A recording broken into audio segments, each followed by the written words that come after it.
It's time for celebration. I finally did it, guys.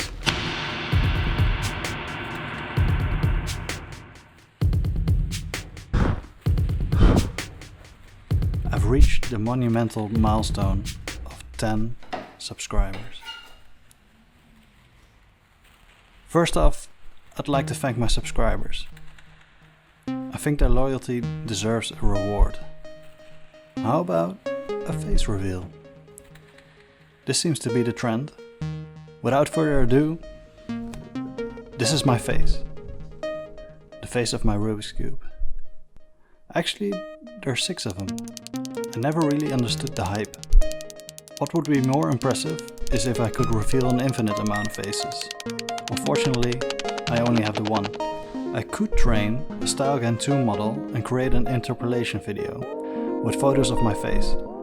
Kinda like what that guy Noah did, but faster. So all I need are a bunch of photos of me. That shouldn't be so hard. The problem is, there aren't that many photos of me. I found about 300. Even worse, most photos are stuck on these ancient devices that I've relinquished to the bottom of my drawer. I wish there was a way to get many pictures in one go, but I don't have the manpower. I'm just one guy. You're just a guy. You're a guy. You're a guy. The capital of Uruguay is Montevideo. I have no idea where I'm going with this, but I ended up using a video to quickly generate a dataset. That worked pretty well. By using a StyleGAN model pre-trained on FFHQ and using augmentations, the training went pretty fast. This time for real, my infinite face reveal.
Nee.